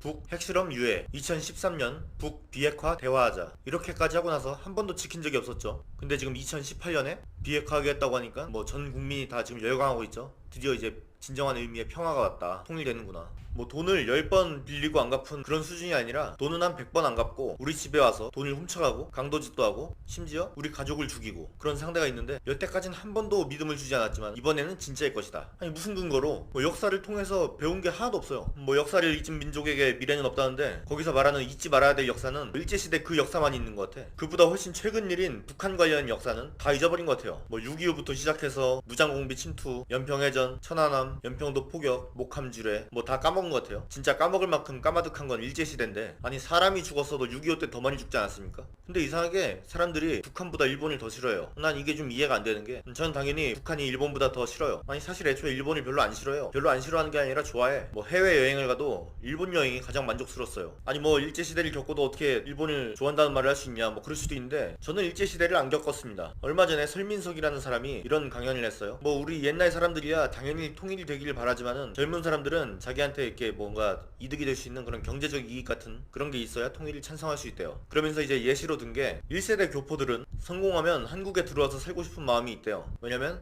한국을 경험했으니까, 추억이 있고 친구가 있으니까. 근데 2세대, 3세대들은 그런 게 없기 때문에 한국에 돌아오고 싶지가 않다는 거예요. 그럼 이 사람들을 돌아오게 하려면 어떻게 해야 되냐? 실질적으로 이득을 줘야 된다는 거예요. 이거랑 비슷한 소리인데 저도 일제시대를 안 겪어봐서 와닿지가 않아요. 우리 엄마 아빠도 일제시대 훨씬 이후에 태어났고, 아니 어떻게 우리 조상이 당했는데 그런 말을 할 수 있냐, 민족 반역자 아니냐. 그런데 사실 우리 조상이라고 하는 사람들 중에서는 중국에 당한 사람이 훨씬 많죠. 뭐 조선시대도 그렇지만 그 이전에도 그렇고 그거 다 우리 조상 아닙니까? 중국에서 우리 조상들 엄청나게 많이 죽이고 조상인 여자들 엄청나게 겁탈 많이 했죠. 우리 임금도 뭐 삼전도에 굴렸고 뭐 그런 거 당하고. 근데 저는 중국을 싫어하긴 하는데 이런 이유 때문에 싫어하는 게 아니에요. 우리 조상이 당해서 싫다 그런 게 아니라 그냥 관광지에서 보면 시끄럽고 냄새나고 더럽고 뭐 그렇기 때문에 싫어하는 거지, 우리 조상 때문에 싫어하는 게 아니에요. 야박하게 들리고 친일 매국노처럼 들릴 수 있겠지만은 일본에 대한 뭐 그렇게 악감정이 없습니다. 그럼 너는 뭐 6.25 때 태어나지도 않았는데 뭘 당했다고 북한을 싫어하냐? 군대 갔잖아요. 북한 때문에 내가 강제로 입대한 거죠. 북한이 없었으면은 내 인연을 안 날렸겠지. 직접 피해입니다. 이거는 간접 피해가 아니라 직접 피해. 피해 규모로 봐도 일제시대에 죽은 사람보다 6.25로 죽은 사람이 훨씬 많고, 시간순으로 봐도 북한이 훨씬 최근이에요. 최근에 뭐 일본한테 피해받은 사람이 있습니까? 근데 최근에 북한 때문에 피해본 사람들은 많죠. 뭐 장갑차 폭발해서 다친 군인들, 북한이 없었으면 그 사람들이 징병으로 안 끌려갔으니까 안 다쳤겠죠. 뭐 총기 난사 사건도 마찬가지고, 군대에서 자살한 사람도 마찬가지고, 군대에서 교통사고로 죽은 사람도 마찬가지고, 다 북한 때문에 피해본 사람들이에요. 북한이 2005년에 사실상 핵무기 포기한다고 하고 1년 뒤인 2006년에 1차 핵실험을 했죠. 아니 이게 참 이해가 안 되는 게, 군인들 북한 관련 배울 때 사전양면 전술 배우지 않습니까? 앞에선 웃는 얼굴로 다가오지만 뒤에선 이제 침략 기회만 노리고 있다. 근데 이걸 알려주던 국방부 장관 평양에 가서 무슨 말 했는지 아십니까? 우리를 이렇게 환대해줘서 너무 고맙다. 김정은 위원장이 서울 온다는데 우리가 해병대를 시켜서 헬기 착륙장을 만들어야겠다. 뭐 이지랄하고 있어요. 미친 새끼죠. 저게 국방부 장관입니까? 그냥 미친 새끼지. 우리 인이가 북한에 가서 평양냉면도 얻어먹고 백두산도 가고 송이버섯도 가져오고 뭐 다 즐거워 보여요. 근데 그 대가로 뭘 줬냐? 서해에 적대 중단 구역을 만들었는데 국방부가 북한 40km, 우리 40km 이렇게 서로 양보를 했다고 말했어요. 근데 실제로 측정을 해보니까 북한은 50km를 양보하고 우리나라는 85km를 양보했습니다. 그러니까 우리가 35km 손해본 거죠. 이걸 조선일보가 보도했는데, 아니 어떻게 조선일보를 믿을 수 있습니까? 그렇게 말할 수도 있는데 국방부가 이걸 보고 나서 정정했어요. 결국에 조선일보 말이 맞다고. 어떻게 보면 나라 팔아먹은 대가로 평양냉면 먹고 송이버섯 받아오고 백두산 관광하고 온 건데 뭐가 그렇게 감격스러운지 모르겠어요. 아니 역사를 통해서 배우자며 제가 너무 화가 나서 영상 찍고 비판하는 것만으로는 분이 안 풀릴 것 같아요. 그래서 제 선에서 할 수 있는 최대한의 응징을 하겠습니다.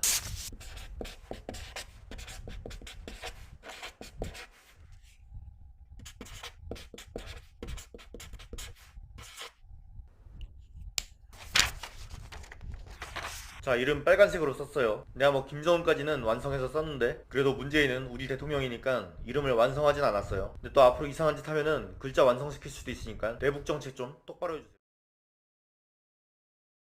자, 지금 굉장히 핫한 핸드폰이 있죠. 애플의 신상 핸드폰인 아이폰 XS 맥스입니다. 국내 출고가가 200만원이 넘을 걸로 예상되는데요. 지금 이 핸드폰이 여성 혐오적인 핸드폰이라면서 까이고 있다고 합니다. 그러니까 다른 신상 모델도 많은데 딱 이 모델만 여성 혐오래요. 이 문제를 최초로 제기한 게 영국의 페미니즘 단체예요. 대체 무슨 이유로 이 핸드폰이 여성 혐오적이라는 걸까? 크대요. 그러니까 핸드폰이 너무 커서 여성 혐오적이라는 거예요. 여자들이 일반적으로 남자들에 비해서 손이 2.5cm가 작은데 큰 핸드폰을 내놓은 거는 핸드폰 사용자의 디폴트 값을 남자로 잡았기 때문이라면서 여자에 대한 배려가 없는 그런 핸드폰이라면서 여성 혐오적이래요. 자, 근데 이건 해외 사례고 극소수의 의견일 수 있지 않습니까? 그러니까 어디 가나 무슨 단체거나 극단적인 사람들이 좀 일부 있어요. 근데 문제는 우리나라 페미들의 반응입니다. 제가 뭐 워마드 같은 데 들어가서 댓글을 가져오진 않을 거예요. 거긴 너무 소수고 극단적이니까. 다수가 있는 한번 여초 카페를 한번 보겠습니다. 회원수 74만 명을 가지고 있는 여성시대와 174만 명을 가지고 있는 쭉방에서는 어떤 반응을 보일까요? 자, 댓글을 한번 읽어보겠습니다. 맞아, 씨발 여자 손 크기는 개무시하냐? 그니까 SE에 매달리는 사람이 아직도 많은데 그것도 단종시키면 어쩌라고. 이응 맞는 말이지. 조팔놈들 남자 기준으로 모든 걸 만들잖아. 손에 맞지도 않는 큰하면 누가 원한다고. 핸드폰도 결국 남자 맞춤인가 보네. 맞아, 맨날 남자 손이 기준이냐고. 작은 거 보통 큰 거 이렇게 새 사이즈로 내달라고. 맞아, 들고 일어나야 됨 씨벌놈들. 와, 생각해본 적 없는데 그렇네. 손 큰 여성들도 있지만 어쨌든 남자들 손이 더 크고 그걸 기준으로 삼아서 제작하는 거 아니야. 와 씨. 자, 이 댓글들이 회원수 74만 명을 가지고 있는 여성시대 댓글이에요. 그러면 174만 명을 가지고 있는 쭉방 댓글은 어떨까 한번 보겠습니다. 여자가 그렇다면 그런가 보지. 마, 여자가 그렇다면 그런 거지. 나도 손 작은 편인데 아이폰 8도 커서 한 손으로 쓰긴 불편함. 근데 조금 맞는 말이다 싶을 수도 있는 게 대부분 물건들은 성인 남성이 항상 기준이 되잖아. 이것도 그런 의미에서 나온 문제 아닐까? 그럴 수도 있지. 세상은 거의 다 남성 기준이잖아. 아무 따 여자 편. 맞는 말 같음. 진짜 여성용이라고 규정된 거 빼고는 죄다 성인 남성 기준이잖아. 의약품도 성인 남성 기준. 근데 웃긴 건 싱크대, 주방용품 이런 건 다 여성 기준이라는 거. 자, 보셨으면 알겠지만 이게 소수 의견이 아닙니다. 그러니까 대다수의 페미들이 이런 생각을 하고 있다는 거예요. 이런 의견에 동조하고. 자, 대체 아이폰 XS 맥스의 크기가 얼마나 크길래 저렇게 난리인가 한번 봤어요. 그랬더니 6.5인치더라고요. 지금 제가 쓰고 있는 노트9 같은 경우가 6.4인치예요. 그러니까 이거보다 조금 큰 수준인데 저도 어지간한 여자 수준으로 손이 작지만 이 핸드폰 쓰는데 전혀 지장이 없어요. 아니 근데 뭐 같은 크기의 손을 가진 사람이라도 아니면 저보다 손이 더 작은 사람들 중에서는 6.5인치 핸드폰이 불편할 수도 있죠. 근데 그러면 작은 핸드폰을 쓰면 되잖아요. 이렇게 말하면 야, 너도 엣지랑 빅스비 버튼 불편하다면서 그냥 노트9 안 쓰고 보급형 모델 쓰면 되는 거 아니냐. 보급형 모델에는 엣지도 없고 빅스비 버튼도 없는데 그거 쓰면 되지 왜 빅스비 버튼 가지고 지랄이냐. 아니면 LG폰 쓰던가 아이폰 쓰던가 그러면 되지. 너는 왜 불편하다고 지랄했으면서 어떻게 커서 불편하다는 사람들한테는 그냥 다른 폰 쓰라고 말할 수가 있느냐. 뭐 그럴 수가 있어요. 근데 저는 빅스비 버튼이 불편하면서도 굳이 노트9을 쓰는 이유가 있어요. 왜냐면 이게 제일 좋은 모델이니까. 뭐 저한테 애플한테 돈 받았냐 LG한테 돈 받았냐 뭐 그런 사람도 있는데 나는 삼성이 제일 좋아요. 그리고 그 중에서 가장 좋은 폰인 노트9을 쓰겠다고. 그런데 이제 불편한 점이 있다는 거지. 그리고 제가 아이폰 XS 맥스가 너무 커서 불만이라면 다른 폰 쓰면 되지 않느냐고 말하는 데는 그럴만한 이유가 있어요. 이번 신제품은 아이폰 XS 맥스가 전부가 아닙니다. 그냥 아이폰 XS도 있어요. 근데 그 두 모델을 한번 비교해 보겠습니다. 자, 일단 아이폰 XS는 5.8인치예요. 그리고 아이폰 XS 맥스는 6.5인치입니다. 여기서 좀 차이가 나네요. 카메라 둘 다 듀얼 카메라고 1200만 화소의 와이드 앵글 및 망원 카메라입니다. 전면 카메라도 700만 화소로 똑같고요. 둘 다 페이스 아이디를 쓰고 둘 다 A12 바이오닉 칩을 쓰고 있습니다. 둘 다 수심 2m 방수되고요. 둘 다 무선 충전됩니다. 용량도 64기가, 256기가, 512기가 세 가지 종류 있는 거 똑같고요. 크기 말고 모든 스펙이 다 똑같습니다. 당연히 큰 만큼 무게에 약간 차이 있고요. 크기 차이가 있는 만큼 배터리 크기가 다르기 때문에 배터리에 약간 차이가 나긴 하네요. 자, 그러니까 XS 모델과 XS 맥스 모델은 성능상 모든 스펙이 똑같아요. 그러면 자기가 큰 화면을 원하면 XS 맥스 모델을 사면 되고 너무 크다 싶으면 그냥 XS 모델을 사면 되지 않습니까? 시발점이, 그러니까 이 문제가 시작된 시작점을 말하는 겁니다. 그러니까 시발점이 영국이에요. 그러니까 우리가 합리적일 거라고 생각하던 그 서양이 이 말 같지도 않은 개소리의 시작입니다. 그리고 거기에 동조하는 한국 페미년들, 그러니까 페미니즘이 외국에서는 옳은 사상인데 한국에 와서 변질됐다는 거는 개소리예요. 페미니즘은 전세계 어디서나 정신병자나 또라이들만 믿는 겁니다. 자, 오늘 영상 내용 한 줄로 정리합니다. 페미니즘은 정신병이다. 아, 공지사항이 있습니다. 지금 입고 있는 이 언더아머 티셔츠 뭐 3대 500도 안 되면서 왜 입고 있냐 뭐 그런 말들 많았죠. 오늘 영상을 끝으로 저는 자격이 갖춰질 때까지 언더아머 티셔츠를 입지 않겠습니다. 내일부터는 다른 의상으로 찾아뵙겠습니다.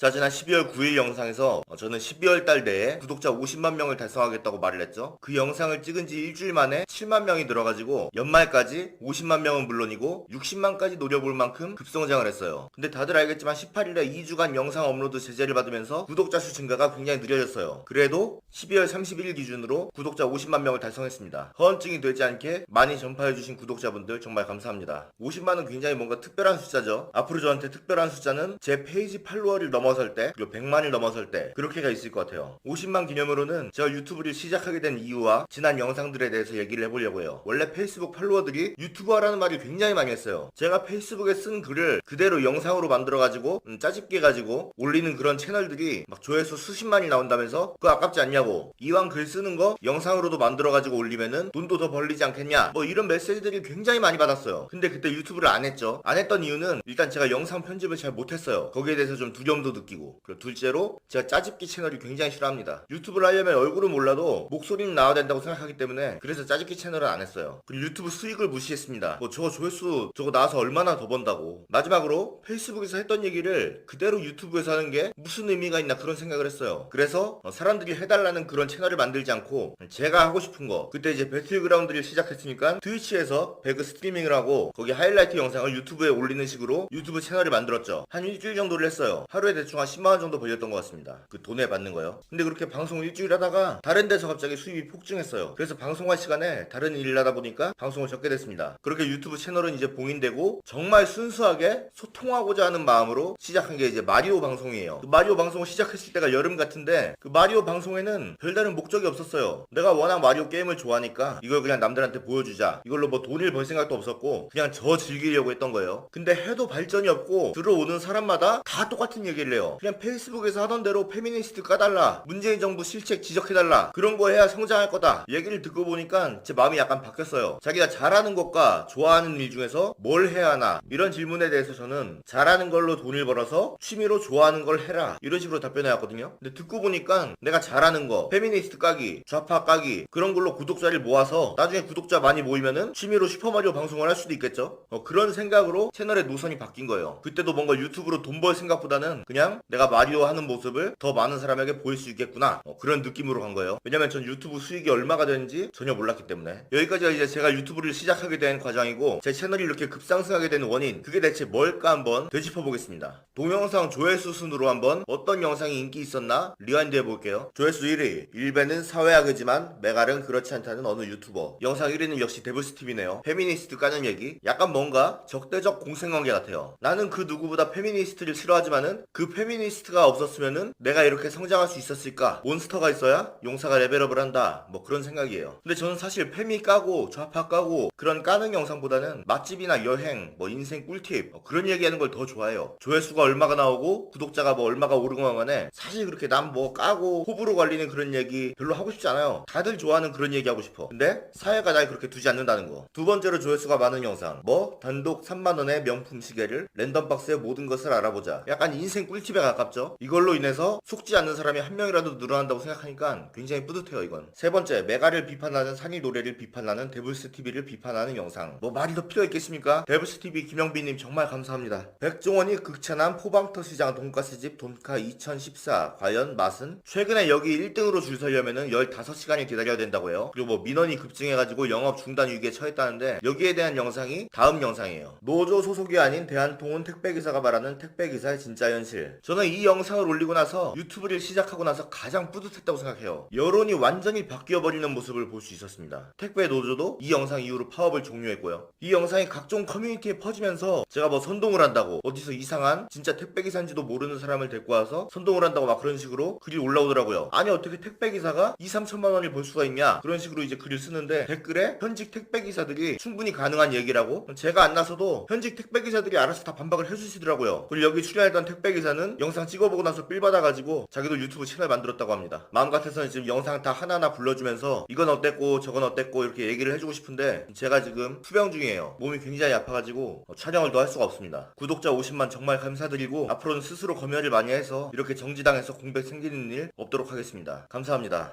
그리고 새해 첫날 첫 영상부터 광고 하나만 할게요. 채널 광고입니다. 이렇게 말하면 제가 비상용으로 파둔 룩티브 순한맛 채널을 말할 것 같은데 이건 기본적인 거고요. 제가 굉장히 존경하는 치과의사 백정수 원장이 백튜브라고 유튜브 채널을 하나 만들었어요. 제 주변에서 유튜브 시작한 사람들 보면은 그냥 저 보고 시작하는 경우가 대부분이에요. 얘 잘 되네, 나도 해야지. 근데 이건 좀 반대되는 게, 이 백정수 원장은 제가 제발 좀 유튜브 좀 해달라고 설득을 해가지고 삼고초려 끝에 유튜브를 시작하게 됐어요. 제가 평소에 쓰는 글들이나 찍는 영상들이나 이분 영향을 굉장히 많이 받았습니다. 구독 박아놓으면은 절대 후회 없을 거예요. 아무튼 오늘 영상은 이제 진짜로 끝났고, 구독자 50만 다시 한번 감사드립니다.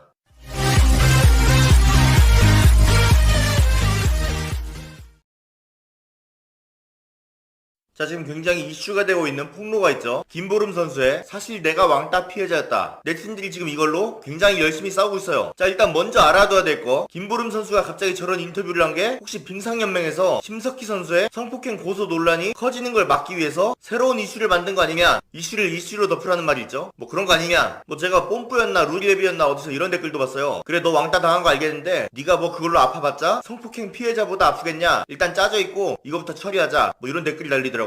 둘 다 같이 처리하면 안 되는 건가? 그리고 뽐뿌에 이런 글이 올랐어요. 그 김보름 선수가 인터뷰한 게 채널A인데 뭐 채널A 사장이랑 빙상연맹이랑 무슨 관계가 있다면서 그 성폭행 논란이 확산되는 걸 막기 위해서 채널A에서 김보름 선수를 인터뷰한 거다. 자, 근데 심석희 논란을 김보름으로 막는다는 사람들은 뭐가 먼저인지를 몰라요. 김보름 인터뷰가 더 먼저였습니다. 인터뷰를 8일에 했대요. 심석희 성폭행 고소 논란은 그보다 더 뒤에 일어났죠. 김보름한테 미래 예지 능력이 있어가지고 심석희 논란이 터질 걸 알고 미리 인터뷰를 했다? 말이 안 되지 않습니까? 그런 식으로 이슈를 덮기 위해서 나왔다는 사람들은 심석희가 터지고 나서 김보름이 인터뷰한 걸로 알고 있어요. 저거 봐라, 심석희가 고소하자마자 바로 김보름이 이슈 터뜨리는 거 봐라. 근데 인터뷰가 더 먼저였으면은 오히려 김보름 폭로를 막기 위해서 심석희가 성폭행 고소 이슈를 터뜨렸다는 게 더 설득력 있죠. 근데 이런 쓰레기 같은 생각한 사람은 없을 거예요. 자, 그리고 뭐 채널A가 심석희 논란을 가리기 위해서 김보름을 인터뷰했다? 채널A 뉴스 보도한 걸 보세요. 빙상연맹 엄청나게 까고 있고, 그 조 무슨 코치 그 사람도 엄청나게 까고 있고, 심석희 얘기도 엄청나게 많이 다루고 있습니다. 채널A랑 그 같은 계열사인 동아일보 모두 다 그러고 있어요. 그러니까 김보름 폭로랑 심석희는 아무 상관이 없습니다. 뭘로 뭘 묻으려고 했다는 것 자체가 2차 가해예요. 자, 일단 그런 음모론은 정리됐으니까 김보름 인터뷰만 살펴볼게요. 일단 얘기에 앞서서 저는 김보름이 왕따냐 노선영이 왕따냐 이 문제에서 굉장히 편향적인 시각을 가지고 있어요. 그렇기 때문에 그걸 좀 감안하고 들어주세요. 굉장히 편파적이고 편향적이에요. 편파적으로 김보름 쪽을 좋아합니다. 왜냐? 김보름 선수가 예뻐요. 그리고 노선영은 김어준 프로그램에 나와서 인터뷰를 했죠. 저한테 완전 호감과 비호감이에요. 이걸 감안하고 보세요. 내가 뭐 언론도 아니고 꼭 뭐 기계적인 중립을 지킬 필요는 없지 않습니까? 자, 그 왕따설의 시작은 팀추월 경기 때죠. 제가 이때 페이스북에다가 한 6개의 글을 썼어요. 이거 관련해서 좀 장문의 글로 6개의 글을 썼는데, 첫 글에서 저는 양측 모두를 깠습니다. 김보름과 노선영 둘 다. 김보름을 깐 이유는 하나예요. 인터뷰를 하다가 약간 비웃는 표정이 나와서 좀 심하게 깠습니다. 좀 많이 나쁜 말로 깠어요. 물론 그 다음 글에 김보름 욕했던 거를 후회한다, 그런 글로 시작해서 그 후로는 김보름에 대해서 우호적으로 바뀌었어요. 대부분의 사람들이 김보름이 그 비웃었던 장면 때문에 김보름에 대해서 비호감을 가졌을 거예요. 근데 그 이후에 수많은 증거들이 나오지 않습니까? 김보름은 원래 웃음을 못 참고 비웃는 상이었다. 원래 얼굴 상이 그랬던 거예요. 그걸 몰랐던 거지. 그걸 보고 나니까 김보름을 깠던 내 자신이 너무 부끄러웠어요. 원래 비웃는 상인 걸 어떻게 해? 뭐 어쩌겠어요. 난 뭐 스포츠 관계자가 아니기 때문에 팀추월 룰이나 뭐 그런 얘기는 안 할게요. 자, 1월 26일 기사예요. 단독 노선영 폭로, 팀추월 단 한 번도 함께 훈련한 적 없다. 노선영은 최근 스포츠조선과의 인터뷰에서 지난해 12월 10일 월드컵 4차 시기 이후 평창올림픽에 출전하는 팀추월 남녀 대표팀은 단 한 차례도 함께 훈련하지 않았다고 폭로했다. 그는 전명규 빙상연맹 부회장 주도로 이승훈, 정재원, 김보름 3명이 태릉이 아닌 한 체대에서 따로 훈련을 하고 있다고 덧붙였다. 전 부회장은 한 체대 교수, 이승훈, 김보름은 한 체대 출신이다. 자, 이런 식으로 노선영이 언론 플레이를 했는데, 이렇게 보면은 전명규가 한 체대고 김보름이 한 체대니까 뭔가 한 체대 라인끼리 의기투합한 것 같죠? 근데 놀라운 사실, 노선영도 한 체대예요. 그리고 따로 훈련을 받았다는 사람들, 거기에 있는 정재원 선수는 대학을 가지 않았어요. 대학을 가지 않았으니까 한 체대일 수가 없죠. 그러니까 한 체대의 문제가 아니었던 거예요. 그러면 왜 저 3명만 따로 한 체대에서 훈련을 받았냐? 저 3명은 매스 스타트라는 종목에 출전하기로 되어 있었습니다. 근데 그 매스 스타트 훈련장이 한 체대밖에 없었대요. 그래서 그 셋을 불러간 거예요. 여기까지 뭐 이상한 점 있습니까? 노선영은 뭔가 편애, 왕따 이런 걸 주장하고 있는데 그런 거랑 거리가 있죠. 자, 팀추월 경기에 팀 훈련을 하지 않으면 안 되는 거 아니냐? 이럴 수가 있는데, 남자 팀추월 팀도 같이 훈련한 적 없지만은 은메달 땄어요. 팀추월 최대 강국인 네덜란드는 팀추월 훈련을 따로 안 한다고 합니다. 팀추월 경기 자체가 뭐 팀워크 그런 거보다는 그냥 개인 기량에 따라 달려있대요. 물론 같이 훈련을 하면은 좀 더 좋은 결과가 나올 수도 있겠죠. 근데 굳이 그렇게 하지 않은 이유는 나중에 나옵니다. 자, 또 언론에서 얘기했던 거, 외로웠을 노선영 왜 밥대용 코치만 다가갔나, 뭐 이때 막 여러가지 해석이 나왔어요. 여러가지가 아니라 단 하나 해석이었죠. 노선영이 왕따여서 다른 사람들이 갔다가는 똑같이 왕따 당할까봐 외국인 코치였던 밥대용만 눈치를 안 보고 노선영에게 갔다. 댓글도 다 그런 내용이었고 기사도 다 그런 방향이었어요. 근데 나중에 SBS에서 이제 풀 영상을 공개했는데 밥대용이 원래 박지우 선수에게 갑니다. 근데 박지우 선수가 밥대용한테 노선영한테 가서 위로해주라고 손짓으로 보내요. 그래서 밥대용이 노선영한테 간 거예요. 노선영이 왕따라면은 과연 박지우가 밥대용한테 노선영을 위로해주라고 했을까? 그리고 그 노선영이 인터뷰 바로 직전에 감기 걸려가지고 못하겠다고 하고 박지우랑 같이 팔짱 끼고 외출이 갔어요. 우리는 그때까지 박지우와 김보름이 친하고 노선영을 왕따시킨 줄 알았는데 박지우와 노선영이 친했던 거예요. 훈련도 매스 스타트 때문에 김보름은 한 체대에서 따로 받았지만은 노선영과 박지우는 같이 받지 않았습니까? 그래서 전 두 번째 글부터는 김보름 선수 원래 웃는 사이인 거 모르고 비웃었다고 깠던 거 미안하다 이렇게 말한 뒤에 노선영 행보에 더 집중을 했습니다. 근데 노선영이 그 김어준 프로그램에 나왔다고 했을 때